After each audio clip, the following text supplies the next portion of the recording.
இந்த வீடியோவை உங்களுக்கு வழங்குவோர் மாலை முரசு செய்திகள் தொலைக்காட்சியின் படிப்போம் ஜெயிப்போம் உயர்கல்வியை தேர்ந்தெடுப்பதில் உள்ள சந்தேகங்களை தீர்க்கும் நிகழ்ச்சி தினமும் மாலை 5 மணிக்கு.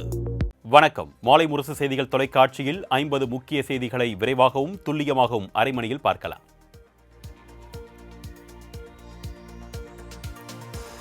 இரண்டாயிரத்து 26 சட்டமன்ற தேர்தலில் தமிழகம் மற்றும் மேற்கு வங்கத்தில் பாஜக கூட்டணி ஆட்சி அமைக்கும் என்று மத்திய உள்துறை அமைச்சர் அமித்ஷா நம்பிக்கை தெரிவித்துள்ளார். மதுரையில் நடைபெற்ற பாஜக பொதுக்கூட்டத்தில் பேசிய அவர், ஜூன் 22 திருப்பரங்குன்றத்தில் நடைபெறவுள்ள முருக பக்தர்கள் மாநாடு திமுக ஆட்சியை முடிவுக்கு கொண்டு வரும் என்று கூறினார். திமுக ஊழலில் திளைப்பதாக குற்றம் சாட்டிய அமித்ஷா, ஒரிசா, ஹரியானா, டெல்லியை தொடர்ந்து தமிழகத்தில் பாஜக ஆட்சி அமையும் என்று உறுதிபட தெரிவித்தார்.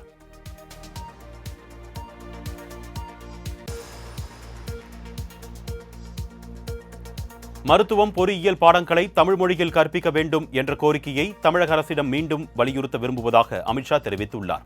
மதுரையில் பாஜக கூட்டத்தில் பேசிய மத்திய உள்துறை அமைச்சர் அமித்ஷா, தமிழ் என்பவர்கள் இதை ஏன் செய்யவில்லை என்று கேள்வி எழுப்பினார். முதலமைச்சர் கூறியது போல தேர்தலில் திமுகவை தன்னால் தோற்கடிக்க முடியாது என்ற அமித்ஷா, ஆனால் மக்கள் திமுகவை தோற்கடிப்பார்கள் என்றார். முந்தைய காங்கிரஸ் ஆட்சியை விட பாஜக ஆட்சியில் தமிழகத்திற்கு அதிக நிதி கொடுத்திருப்பதாகவும் கூறினார். தமிழ்நாட்டின் மரபு சின்னமாக செங்கோலை நாடாளுமன்றத்தில் நிறுவிய மோடிக்கு முதலமைச்சர் ஒரு நன்றியாவது கூறினாரா என்றும் அவர் கேள்வி எழுப்பினார். 2026 சட்டப்பேரவை தேர்தல் பணிகளை போர்க்கால அடிப்படையில் தொடங்க வேண்டும் என்று பாஜக நிர்வாகிகளுக்கு மத்திய உள்துறை அமைச்சர் அமித்ஷா உத்தரவிட்டுள்ளார். 2 நாள் பயணமாக தமிழகம் வந்துள்ள மத்திய உள்துறை அமைச்சர் அமித்ஷா தலைமையில் மதுரையில் பாஜக உயர்மட்ட குழு கூட்டம் நடைபெற்றது. இதில் நயினார் நாகேந்திரன், அண்ணாமலை, பொன் ராதாகிருஷ்ணன், வானதி ஸ்ரீனிவாசன், தமிழிசை சவுந்தரராஜன் உள்ளிட்ட பாஜக நிர்வாகிகள் பங்கேற்றனர். இந்த கூட்டத்தில் கூட்டணி மற்றும் சட்டப்பேரவை தேர்தல் வியூகம் குறித்து முக்கிய ஆலோசனை நடைபெற்றது. முன்னதாக மாநில பாஜக தலைவர் நயினார் நாகேந்திரன், முன்னாள் தலைவர் அண்ணாமலையுடன் அமித்ஷா தனித்தனியாக ஆலோசனை மேற்கொண்டார்.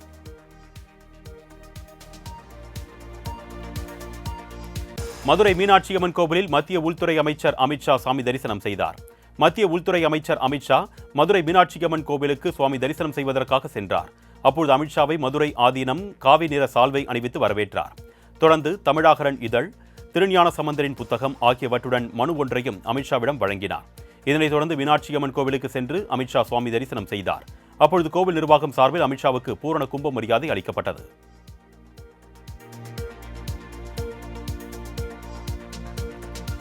தமிழ்நாட்டைச் சேர்ந்த ஒருவர் ஒடிஷாவை ஆட்சி செய்வதா என கேட்ட அமித்ஷா, தமிழர்கள் என்று மதுரையில் வந்து கவன வேடம் தரிப்பதாக திமுக அமைப்பு செயலாளர் RS பாரதி குற்றம் சாட்டியுள்ளார். இதுகுறித்து அவர் வெளியிட்டுள்ள அறிக்கையில், தமிழ் மொழி மீதும் தமிழர்கள் மீதும் அமித்ஷா காட்டும் அக்கறை என்பது பசுந்தோல் போர்த்திய புலி என்று சாடியுள்ளார். மேலும் தமிழ்நாட்டில் பாஜக ஆட்சி அமைத்தால் மணிப்பூரை போன்று மாற்றிவிடுவார்கள் என்றும், எத்தனை ஷாக்கள் வந்தாலும் தமிழ்நாட்டில் ஒன்றும் செய்ய முடியாது என்றும் கூறியுள்ள RS பாரதி, திமுக கூட்டணி 2026 தேர்தலில் மட்டுமல்ல, அதன் பிறகு வரும் தேர்தல்களிலும் தொடர் வெற்றியை பெறும் என்றும் தெரிவித்துள்ளார். அமித்ஷாவை பார்த்து பதற்றமோ பயமோ திமுகவுக்கு இல்லை என்று கூறிய அமைச்சர் சேகர்பாபு, திமுக கூட்டணி வலுவாகவும் தெளிவாகவும் உள்ளதாக தெரிவித்தார். சென்னை பட்டாளத்தில் உள்ள பழமையான சிவசுப்பிரமணிய சுவாமி கோவில் குடமுழுக்கு விழாவில் அமைச்சர் சேகர்பாபு கலந்து கொண்டு பின்னர் செய்தியாளர்களை சந்தித்தார். அப்பொழுது பேசிய அவர், தமிழ்நாடு முதலமைச்சரை பார்த்துதான் ஒன்றியமே பதற்றத்தில் உள்ளதாக கூறினார்.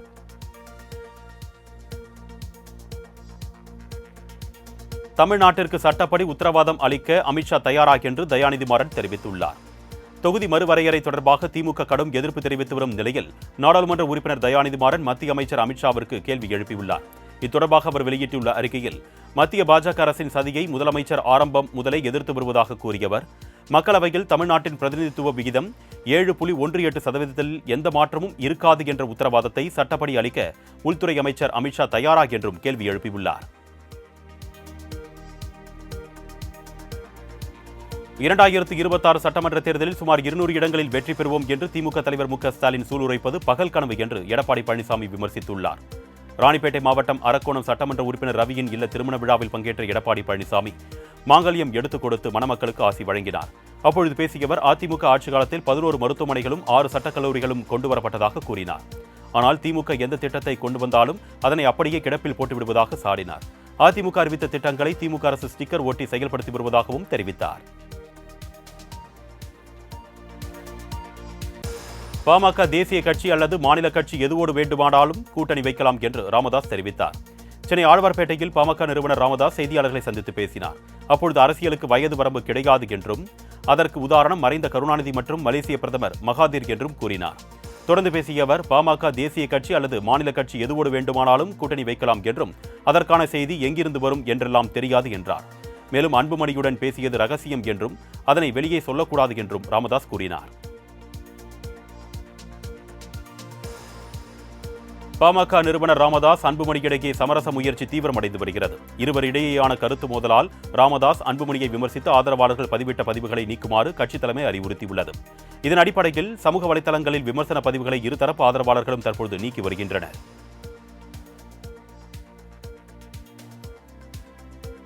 தமிழகத்தில் திமுகவுக்கு எதிரான கூட்டணி இன்னும் உருவாகவில்லை என்று விசிக தலைவர் திருமாவளவன் தெரிவித்துள்ளார். சிவகங்கை மாவட்டம் காரைக்குடியில் விசிக அலுவலகத்தை திறந்து வைத்த பின் செய்தியாளர்களுக்கு பேட்டியளித்தவர் இதனை தெரிவித்தார். பாஜகவின் வலையில் அதிமுக மட்டுமே சிக்கியிருப்பதாக அவர் விமர்சித்தார். மேலும் அடுத்தடுத்து தமிழகம் வரும் அமித்ஷா திமுகவுக்கு எதிராக கூட்டணி உருவாக்க முயற்சி செய்கிறார் என்றார்.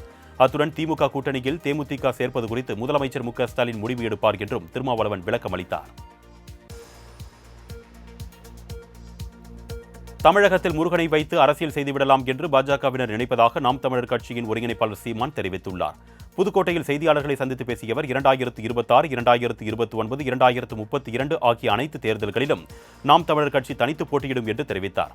பாஜகவினர் முருகனை ஒப்புக்கு தூக்கி பிடிப்பதாகவும் தான் உளமாற தூக்கி பிடிப்பதாகவும் கூறினார். தொடர்ந்து பேசிய அவர் அரசியல் நோக்கத்திலேயே பாஜகவினர் முருகன் மாநாட்டை நடத்துவதாகவும் சாடினார்.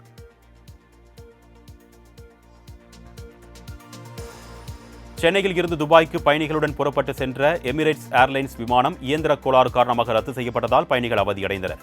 சென்னை அண்ணா பன்னாட்டு விமான நிலையத்தில் இருந்து துபாய்க்கு செல்லும் எமிரேட்ஸ் ஏர்லைன்ஸ் விமானம் ஓடு பாதையில் சென்றபோது விமானத்தில் இயந்திர கோளாறு உள்ளது கண்டறியப்பட்டது. இதனையடுத்து விமானம் நிறுத்தப்பட்டு பழுதுபார்க்கும் பணி நடைபெற்றது. சுமார் 3 மணி நேரத்திற்கு மேலாக பழுதுபார்க்க ஆனதால் விமானம் ரத்து செய்யப்பட்டது. தஞ்சாவூரில் மின்கம்பம் சரிந்து விழுந்து ஒருவர் உயிரிழந்த சம்பவம் சோகத்தை ஏற்படுத்தியுள்ளது. கரூர் மாவட்டத்தைச் சேர்ந்த சுப்பிரமணியன் மருமகளை காண தஞ்சாவூர் வந்தார். அங்கு இளநீர் கடை வைத்துள்ள அவரது மருமகளின் தாயாரை பார்த்து பேசிக் கொண்டிருந்தார். அப்பொழுது மாநகராட்சி ஒப்பந்த ஊழியர் ஒருவர் அருகில் இருந்த துருப்பிடித்திருந்த மின்கம்பத்தில் விறுவிற ஏறி மரத்தை வெட்டும் போது மின்கம்பம் பாரம் தாங்காமல் சுப்பிரமணியன் மீது சரிந்து விழுந்ததில் அவர் சம்பவ இடத்திலேயே உயிரிழந்தார். இதனை கண்ட சம்பந்தி சாலையில் அமர்ந்து கதறி அழுதார். இந்த உயிரிழப்பு குறித்து போலீசார் விசாரணை மேற்கொண்டு வருகின்றனர்.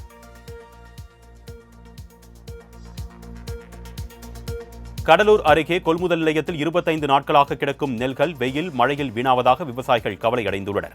கடலூர் மாவட்டத்தில் சுமார் 160க்கும் மேற்பட்ட நெல் கொள்முதல் நிலையங்கள் செயல்பட்டு வருகின்றன. கடலூர் ஒன்றியத்திற்குட்பட்ட சுமார் 15க்கும் மேற்பட்ட கிராமங்களைச் சேர்ந்த விவசாயிகள் பயிரிட்ட நெல்களை கொள்முதல் நிலையத்திற்கு கொண்டு வந்தனர். இந்நிலையில் கடந்த சில நாட்களுக்கு முன்பு பெய்த மழை காரணமாக குவியலாக வைக்கப்பட்டிருந்த நெல்கள் முளைத்து விட்டதாகவும் விவசாயிகளிடம் இருந்து கொள்முதல் செய்யாமல் அதிகாரிகள் தாமதப்படுத்தி வருவதாகவும் குற்றச்சாட்டு எழுந்துள்ளது. திருச்செந்தூர் அரசு மருத்துவமனை பின்புறம் உள்ள சாலையில் பாதாள சாக்கடை கழிவுநீர் வெளியேறியது. இதனை சரி செய்ய கங்கை கொண்டான் பகுதியைச் சேர்ந்த ஒப்பந்த தூய்மை பணியாளர் மணி கழிவுநீர் உறிஞ்சும் வாகனத்தின் பைப்பை பாதாள சாக்கடைக்குள் செலுத்தும் போது கால் தவறி உள்ளே விழுந்துள்ளார். தகவலிருந்து வந்த தீயணைப்புத் துறையினர் அவரை வெளியே தூக்கி மருத்துவமனைக்கு கொண்டு சென்று உயிரை காப்பாற்ற போராடினர். ஆனால் அவரை பரிசோதித்த மருத்துவர் விஷவாயு தாக்கியதில் ஏற்கனவே இறந்துவிட்டதாக கூறியுள்ளனர். இச்சம்பவம் குறித்து திருச்செந்தூர் போலீசார் வழக்கு பதிவு செய்து விசாரணை மேற்கொண்டு வருகின்றனர். ராமநாதபுரம் அரசு மருத்துவமனையில் சிறப்பு வார்டுகள் அமைக்கப்பட்டுள்ளது. தமிழகத்தில் கொரோனா பரவல் அதிகரித்து வரும் நிலையில் ராமநாதபுரம் அரசு மருத்துவக் கல்லூரி மருத்துவமனையில் முன்னெச்சரிக்கை நடவடிக்கையாக தனிமைப்படுத்தப்பட்ட வெண்டிலேட்டர்களுடன் கூடிய சிறப்பு வார்டில் 33 படுக்கைகள் தயார் நிலையில் உள்ளது. மேலும் தேவைப்படும் பட்சத்தில் கூடுதல் படுக்கைகளுடன் வார்டுகள் ஒதுக்கப்படும் என்று மருத்துவமனை முதல்வர் அமுதாராணி தெரிவித்துள்ளார். ஏற்கனவே சென்னை, நெல்லை உள்ளிட்ட அரசு மருத்துவமனைகளில் கொரோனா சிறப்பு வார்டுகள் அமைக்கப்பட்டுள்ளது குறிப்பிடத்தக்கது. தமிழகத்தில் வரும் 14ஆம் தேதி வரை மழைக்கு வாய்ப்பிருப்பதாக சென்னை வானிலை ஆய்வு மையம் தெரிவித்துள்ளது. கடந்த 24 மணி நேரத்தில் அதிகபட்சமாக கடலூரில் 3 சென்டிமீட்டர் மழை பதிவாகியுள்ளது. அதேபோல் ஒரு சில இடங்களில் 1 முதல் 3 டிகிரி செல்சியஸ் உயர்ந்து காணப்பட்ட நிலையில் ஈரோட்டில் 39 டிகிரி செல்சியஸ் வெப்பநிலை பதிவானது. இந்நிலையில் வரும் 14ஆம் தேதி வரை தமிழகத்தில் ஒரு சில இடங்களிலும் புதுவை மற்றும் காரைக்காலில் ஒரு சில இடங்களிலும் இடியுடன் கூடிய மழை பெய்ய வாய்ப்பிருப்பதாக வானிலை ஆய்வு மையம் தெரிவித்துள்ளது. குறிப்பாக 10ஆம் தேதி முதல் கிருஷ்ணகிரி, தருமபுரி, திருப்பத்தூர் உள்ளிட்ட மாவட்டங்களிலும் புதுவையிலும் கனமழை பெய்ய வாய்ப்பிருப்பதாக எச்சரிக்கப்பட்டுள்ளது.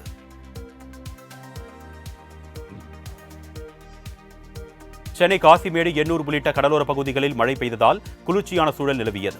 தமிழகத்தில் சென்னை மற்றும் புறநகர் பகுதிகளில் மழை பெய்யக்கூடும் என்று சென்னை வானிலை ஆய்வு மையம் அறிவித்திருந்தது. இந்நிலையில் அதிகாலை முதலே வெயிலின் தாக்கம் அதிகமாக இருந்த நிலையில் திடீரென வடசென்னை பகுதியில் சுமார் அரை மணி நேரத்திற்கு மேலாக மழை பெய்தது. குறிப்பாக திருவொற்றியூர், எண்ணூர் உள்ளிட்ட கடலோர பகுதிகளிலும், வண்ணாரப்பேட்டை, தண்டையார்பேட்டை உள்ளிட்ட நகர பகுதிகளிலும் மழை பெய்தது. இதனால் வெப்பம் தணிந்து குளிர்ச்சியான சூழல் நிலவியதால் பொதுமக்கள் மகிழ்ச்சி அடைந்தனர்.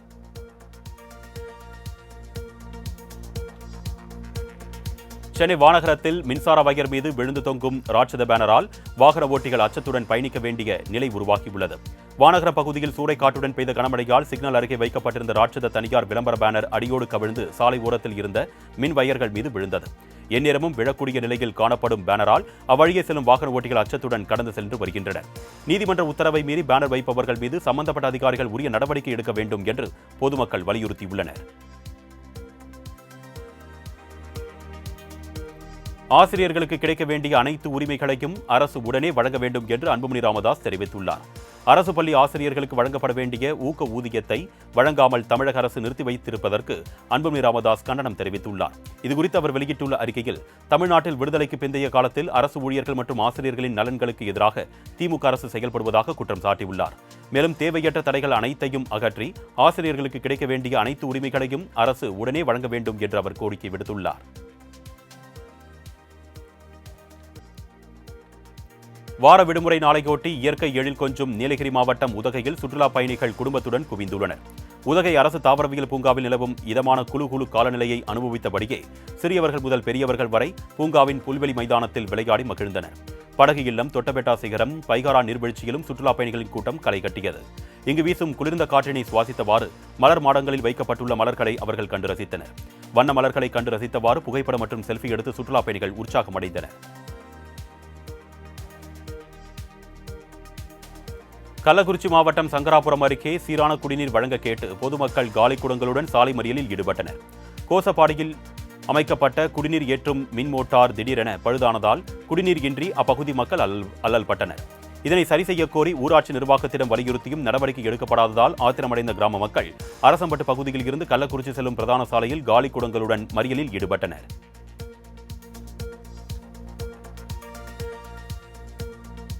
சேலம் மாவட்டம் வாழப்பாடி அருகே கோவிலில் நடைபெற்ற திருமணத்திற்கு பாய் போடுவதில் மணமக்கள் குடும்பத்தினர் இடையே மோதல் ஏற்பட்டது. வைகாசி மாத கடைசி முகூர்த்த நாள் என்பதால் சேலம் மாவட்டம் வாழப்பாடியில் உள்ள தான்தோன்றீஸ்வரர் கோவிலில் 100க்கும் மேற்பட்ட திருமணங்கள் நடைபெற்றது. கேட்டிமேளம் இல்லாமல் நடைபெற்ற திருமணத்தில் பாய் போடுவதில் மணமக்களின் பெற்றோர்கள் இடையே ஏற்பட்ட வாய் தகராறு கைகலப்பாக மாறியதால் பரபரப்பு ஏற்பட்டது. மேலும் கேட்டிமேளம் என கட்டணம் வசூல் செய்துவிட்டு கோவில் நிர்வாகம் முறையாக ஏற்பாடு செய்யவில்லை என்று அப்பொழுது குற்றம் சாட்டப்பட்டது. திருவள்ளூர் மாவட்டத்தில் கணவரை பிரிந்து 10 வயது குழந்தையுடன் வாழ்ந்து வந்த பெண்ணை திருமணம் செய்து கொள்வதாக ஏமாற்றிய நபரை மகளிர் காவல்துறையினர் கைது செய்து புழல் சிறையில் அடைத்தனர். குன்னவளம் கிராமத்தைச் சேர்ந்த காவியா கணவனை பிரிந்து வாழ்ந்து வந்த நிலையில் அதே பகுதியைச் சேர்ந்த ரவீந்திரன் திருமணம் செய்து கொள்வதாக கூறி பழகியுள்ளார். தற்பொழுது காவியா 7 மாத கர்ப்பிணியாக உள்ள நிலையில் கடந்த 1.5 ஆண்டுகளுக்கு முன்பே ரவீந்திரன் வேறு ஒரு பெண்ணை திருமணம் செய்தது தெரியவந்தது. இதனையடுத்து ரவீந்திரன் மீது காவியா புகார் அளித்த நிலையில் கைது நடவடிக்கை எடுக்கப்பட்டது.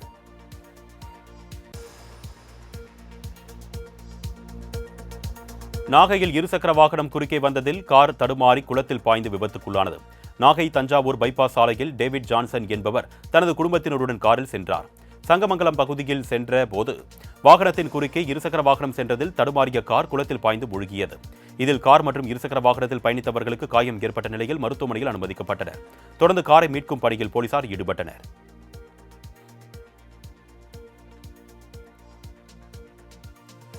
திருத்தணி முருகன் கோவிலில் இன்று ஒரே நாளில் 60 திருமணங்கள் நடைபெற்றதால் கடுமையான போக்குவரத்து நெரிசல் ஏற்பட்டது.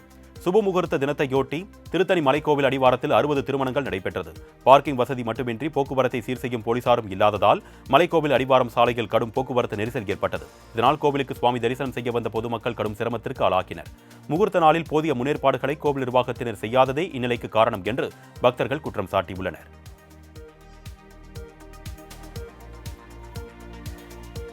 நாமக்கல் மாவட்டம் பரமத்தி அருகே மூதாட்டி மர்ம நபர்களால் வெட்டி கொலை செய்யப்பட்ட சம்பவம் அதிர்ச்சியை ஏற்படுத்தியுள்ளது. சித்தம்பூண்டி பகுதியில் சாமியாத்தாள் என்கின்ற மூதாட்டி வசித்து வந்தார். இந்நிலையில் இரவு நேரத்தின் வீட்டின் வெளியே அவர் தூங்கிய போது அங்கு வந்த மர்ம நபர்கள் சாமியாத்தாளை சரமாரியாக தாக்கிச் சென்றனர். தொடர்ந்து அருகில் இருந்தவர்கள் மருத்துவமனையில் அனுமதித்த நிலையில் சிகிச்சை பலனின்றி மூதாட்டி சாமியாத்தாள் உயிரிழந்தார். இதனையடுத்து கொலைக்கான காரணம் குறித்து போலீசார் விசாரணை மேற்கொண்டு வருகின்றனர்.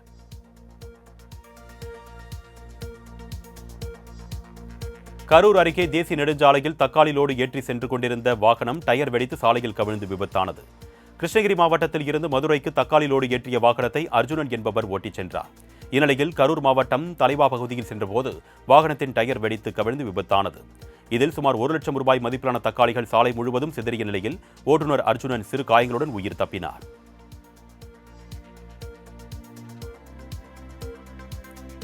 ஈரோடு மாவட்டம் கோபிச்செட்டிப்பாளையம் அருகே காட்டுப்பன்றியை வேட்டையாடிய 3 போலீசார் கைது செய்தனர். டிஎன் பாளையம் வனப்பகுதி அருகே உள்ள வினோபா நகரில் காட்டுப்பன்றியை வேட்டையாடி அதன் இறைச்சி விற்கப்படுவதாக வனத்துறைக்கு தகவல் வந்தது. அதனைத் தொடர்ந்து அந்த பகுதியில் தீவிர கண்காணிப்பில் ஈடுபட்ட வனத்துறையினர் காட்டுப்பன்றி இறைச்சியுடன் நின்ற 6 பேரை பிடிக்க முற்பட்ட போது 3 பேர் தப்பி ஓடிய நிலையில் மீதமுள்ள 3 கைது செய்தனர். அவர்களிடம் இருந்து நாட்டு துப்பாக்கி மற்றும் காட்டுப்பன்றி இறைச்சியை பறிமுதல் செய்தனர்.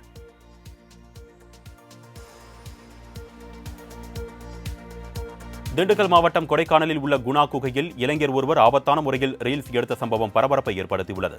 கொடைக்கானலில் முக்கிய சுற்றுலா தலமாக விளங்கும் குணா குகைக்கு மக்கள் மத்தியில் அதிக அளவு மவுசு ஏற்பட்டுள்ளது. கடந்த 2 மாதங்களில் மட்டும் இங்கு 5 லட்சத்திற்கும் அதிகமானோர் வந்து சென்றுள்ளனர். குணா குகை முழுவதும் இயற்கை அழகை ரசிக்க ஏதுவாக பாதுகாப்பு கம்பி வேலிகள் அமைக்கப்பட்டுள்ளது. இந்நிலையில் உடல் மெலிந்த இளைஞர் ஒருவர் அந்த கம்பிகளுக்கு நடுவே சென்று ரீல்ஸ் எடுத்த வீடியோ சமூக வலைதளங்களில் பரவி வருகிறது. ஆபத்தை உணராமல் செயல்பட்ட இளைஞருக்கு பலரும் கண்டனம் தெரிவித்து வருகின்றனர்.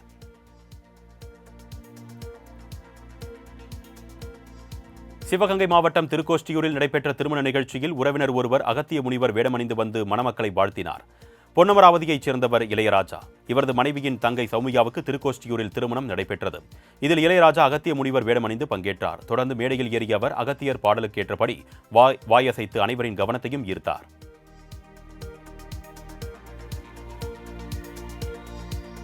தேனி மாவட்டம் கம்பத்தில் இருந்து கஞ்சா கடத்தி வந்த 2 இடுக்கி கலால் துறை பறக்கும் படையினர் கைது செய்தனர். தமிழக கேரள எல்லையை இணைக்கும் இடுக்கி அடிமாலியில் அதிகாரிகள் தீவிர வாகன தணிக்கையில் ஈடுபட்டனர். அப்பொழுது கோதமங்கலத்தில் இருந்து குமுளி வந்த பேருந்தில் நடத்தப்பட்ட சோதனையில் 60,000 ரூபாய் மதிப்புள்ள 2 கிலோ கஞ்சா இருந்தது கண்டறியப்பட்டது. இதனைத் தொடர்ந்து அவற்றை கைப்பற்றிய பறக்கும் படையினர் கஞ்சா கடத்தலில் ஈடுபட்ட குமுளியைச் சேர்ந்த அப்சல் மற்றும் ஆஷிக்கை கைது செய்தனர்.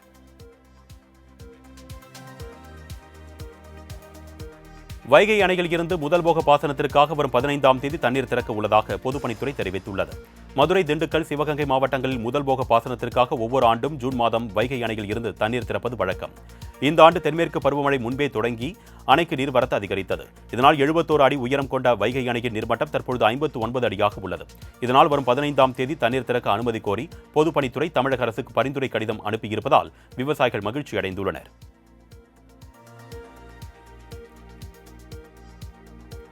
நாகர்கோவிலில் சாலையில் சென்ற இருசக்கர வாகனம் நிலை தடுமாறி 15 அடி ஆழ சாக்கடைக்குள் விழுந்து விபத்துக்குள்ளானது. நாகர்கோவில் அடுத்த வெள்ளமடம் பைபாஸ் சாலையில் ஆண்டியப்பன் என்ற வாலிபர் தனது மனைவி மற்றும் 2 குழந்தைகளுடன் இருசக்கர வாகனத்தில் சென்று கொண்டிருந்தார். சாலையில் தடுப்பு சுவர் இல்லாததால் திடீரென நிலை தடுமாறிய இருசக்கர வாகனம் அங்குள்ள 15 அடி ஆழமுள்ள சாக்கடையில் விழுந்தது. இதனை பார்த்த பொதுமக்கள் 4 பேரையும் மீட்டு வீடியோ சமூக வலைதளங்களில் வைரலாகி வருகிறது.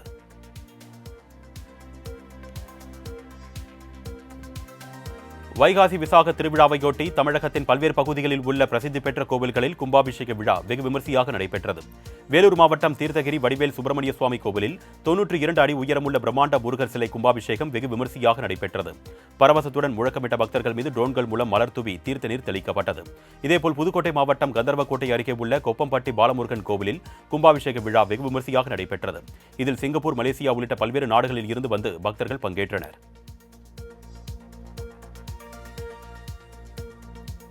வைகாசி விசாக பெருந்திருவிழாவையொட்டி தமிழகத்தில் உள்ள பல்வேறு கோவில்களில் தேரோட்டம் வெகு விமரிசையாக கொண்டாடப்படுகிறது. திண்டுக்கல் மாவட்டம் நத்தம் கோவில்பட்டியில் உள்ள கைலாசநாதர் கோவில் வைகாசி விசாக பெருந்திருவிழாவின் தேரோட்டம் வெகு விமரிசையாக நடைபெற்றது. அப்பொழுது கலைஞர்கள் பல்வேறு வேடம் அணிந்து நடனமாடி அசத்தினர்.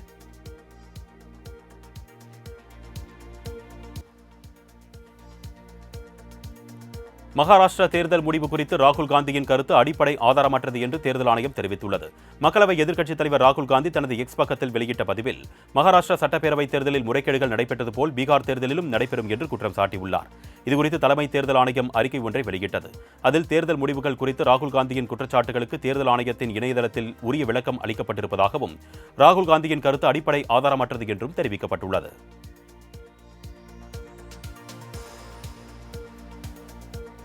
டெல்லி பாஜக அரசை கண்டித்து இளைஞர் காங்கிரஸ் கட்சியினர் போராட்டத்தில் ஈடுபட்டனர். பாஜக பதவியேற்றதும் மகளிர் உரிமைத் தொகையாக மாதந்தோறும் 2500 ரூபாய் தருவதாக வாக்குறுதி அளித்த நிலையில் பதவியேற்று ஓராண்டு காலம் ஆகியும் வாக்குறுதியை நிறைவேற்றாததை கண்டித்து இளைஞர் காங்கிரஸ் கட்சியினர் போராட்டத்தில் ஈடுபட்டனர். மேலும் வாக்குறுதியை உடனடியாக நிறைவேற்ற கோரி பதாகைகளை ஏந்தியும் கண்டன முழக்கமிட்டும் போராட்டத்தில் ஈடுபட்டதால் பரபரப்பு ஏற்பட்டது. டெல்லியில் ஆயிரக்கணக்கான சீக்கியர்கள் சிரோன்மணி அகாலிதளம் அலுவலகத்தில் இருந்து நாடாளுமன்றம் வரை பேரணி நடத்தினர். டெல்லி சீக்கிய குருத்வாரா மேலாண்மை குழு உறுப்பினர்களின் பதவி ரத்து செய்யப்பட்டதற்கு எதிர்ப்பு தெரிவித்து சீக்கியர்கள் கண்டன பேரணி நடத்தினர். பேரணியின் போது பதாகைகளை ஏந்தியும் கண்டன கோஷங்களை எழுப்பியவாறும் எதிர்ப்பை வெளிப்படுத்தினர்.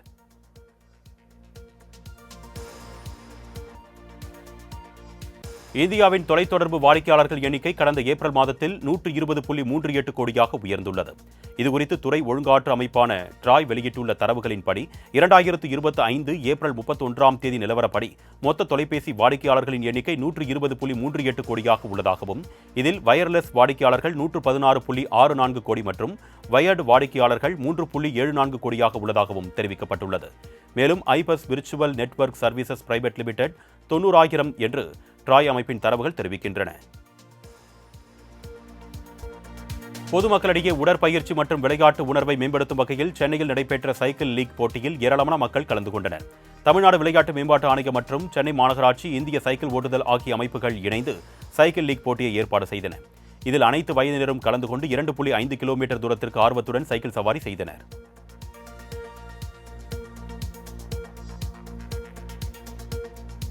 தஞ்சாவூர் தமிழ் பல்கலைக்கழகத்தில் கொண்டுவரப்பட்ட சிலம்ப கலை பாடத்திட்டத்தில் பயின்ற மாணவர்களுக்கு சான்றிதழ் வழங்கப்பட்டது. லெமூரியா வர்மக்கலரி அடிமுறை உலக கூட்டமைப்பு சார்பில் தஞ்சாவூர் தமிழ் பல்கலைக்கழகத்தில் தற்காப்பு கலையான சிலம்பம் பாடத்திட்டமாக கொண்டுவரப்பட்டது. இதில் 300க்கும் மேற்பட்ட மாணவிகள் பயின்று தேர்ச்சி பெற்ற நிலையில் அவர்களுக்கு IFS அதிகாரி அனுராக் மிஸ்ரா சான்றிதழ் வழங்கி கௌரவித்தார்.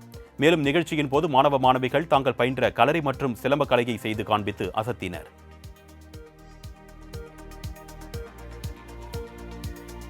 திருவண்ணாமலையில் இசையமைப்பாளர் இளையராஜாவின் பேரன் யதீஸ்வர் ராஜா பக்தி பாடல் ஒன்றை இசையமைத்து வெளியிட்டுள்ளார்.